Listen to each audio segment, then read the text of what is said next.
Welcome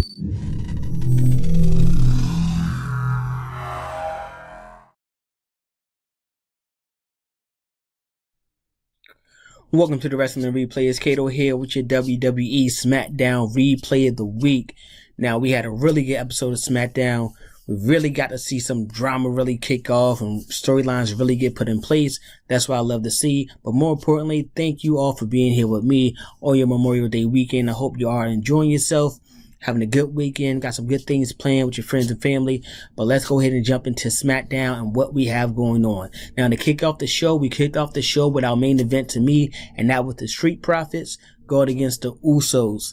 Now, more importantly, the winner of this tag team match would receive a tag team title shot at the SmackDown champions.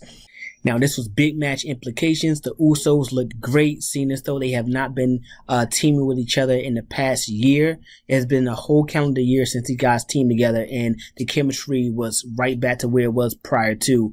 They're going against one of the hottest tag teams right now in the WWE, not let alone the SmackDown division, and the Street Profits. Now, remember, the Street Profits are former tag team champions in their own right. Usos, 6-time tag team champions in their own right. So this match is kind of, for bragging rights. Who's the best team on SmackDown right now? Truly. So this was kind of the match that we always wanted to see. This was like a dream type of tag team matchup that we thought we wouldn't get to maybe later on down the line when titles was actually on the line. But we got it here to kick off SmackDown. Let alone on SmackDown, but it kicked off the show. This match was absolutely insane. Great match. The Usos managed to go ahead and pull that win out. So the Usos will be seeing the Mysterios for those tag team titles, if the Mysterios was able to hold on to it, because they had a rematch later on in the night with the Dirty Dogs, a tag team who was up to their old ways. This time they tried to take out Rey Mysterio before the match, leaving Dominic to go out there pretty much in a 1-on-2 handicap situation to try to defend those tag team titles on his own. Much like Dominic did at Backlash WrestleMania, Rey Mysterio, music hit midway through the match. He came down. Granted, he didn't get in the match. He came down. His music served as a big enough interference, or a distraction, I should say, that Dominic was able to roll up and get the pin and actually secure those tag team titles. So if you think about it, Dominic Mysterio just beat the Dirty Dogs in a 1-on-2 handicap match. If that's not more indication that the Dirty Dogs need to go ahead and wrap it up, get back to your singles career, I don't know what else you need. I don't know what type of bigger sign you need than that, but I think it's over for the Dirty Dogs. Rude need to go about his way. Ziggler should go about his way. I would have loved to see someone like Rude or Ziggler with Omos in the corner instead of AJ Styles, but AJ Styles seemed to be working well with Omos, so we'll see what's in store for the Dirty Dogs going into the future. Now let's stick right there with tag teams. We had the women tag team champions, Natalya and Toni, going against the Riot Squad. They managed to knock the win and keep that momentum going and keep that red hot streak going. So these guys look to appear to be tag team champions for quite some time. So I feel like they knocked off their biggest feat at Nia Jax and Shayna Baszler. Now with Shayna Baszler attention going elsewhere, it's going to leave Nia Jax in kind of like a middle ground. She's going to be in limbo because does she help Reginald or does she help her tag team partner? So we could be seeing the destruction of the former tag team champion as well. I don't see a tag team right now that's going to actually come up and really compete with Natalya and Tamina. So these guys should be able to hold on to those tag team titles for quite some time. We also got to see the SmackDown Women's Champion Bianca Belair go against Carmella. Now, Bianca Belair has been on a streak ever since she got to SmackDown. She's been knocking off big name after big name after big name. Carmella was someone who we thought was primed to come back and get that title around the waist. But nah, it was Bianca time to shine.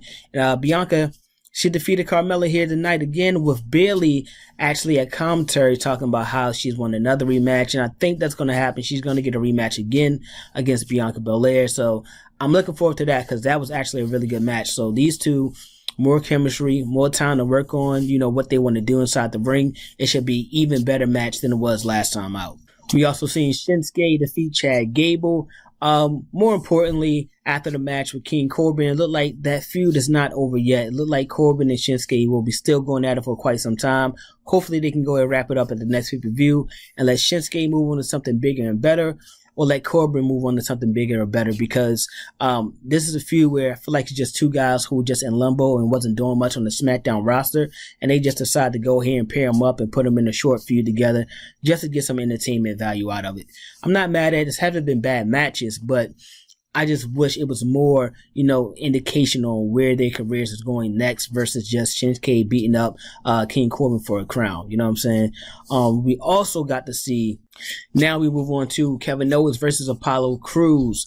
Man, Kevin Owens, this was the match that really had my attention. Owens jumped out the match early, hit him with that quick stunner, and to me, he had Apollo Crews beat for the 3 count. But Commander Aziz, he hit him with that nail that he like to use from time to time, which is a horrible finishing move, if I may say so myself. But he hit him with that nail while he was in the pin, so he didn't win via pinfall, he won via disqualification. More importantly, after the match, when Kevin Owens was in the training room, he was able to convince Adam Pearce to go ahead and give him an Intercontinental title shot against Apollo Crews. Now, we could be seeing someone to possibly take off the belt from Apollo Crews. Kevin Owens isn't a bad champion. He can talk on the mic. He's really good inside the ring. But it's like, how will he be able to get rid of Commander Aziz? Will Sami Zayn somehow jump in there and get right back in the midst with his old best friend, help him out a little bit? We know Sami, a couple weeks back, he was looking at the Intercontinental title before he handed it back to Apollo Crews. Maybe he's thinking this is his chance to get the belt off Apollo Crews, and he can, maybe get the belt off Kevin Owens later or something like that. But I don't know. That was your SmackDown replay of the week. I hope you guys enjoyed the show. More importantly, what did you guys think of the Usos versus the Street Profits? Isn't this a match that you guys can see happen time and time over again? I'm talking about, we've seen the feud with the Usos and the New Day. We know how great those matches were. We got Hell in a Cell coming up. I doubt that the Usos and Street Profits will lock it up there, but you can imagine those two, how they would tear the house down if it was a type of match like Hell in a Cell. Remember the New Day and the Usos and Hell in a Cell was fire. That was one of the best matches I've seen in Hell in a Cell, period. So I just can imagine with these two teams, they still got a lot left in the tank. So I can't wait to see these two lock it up again. There's no way the Street Profits are going to take that L laying down. They are always up for the smoke. So we got to see what's going to happen with these guys going forward. And what do you guys think about Bianca Belair and Bayley? Do you think Bayley's finally going to get that SmackDown title back? I don't know, man. It's like Bianca's giving her too many chances, man. This might be the one where Bayley might be able to squeak out a win. So Bianca has to be on her game if she wants to retain that title from Bayley.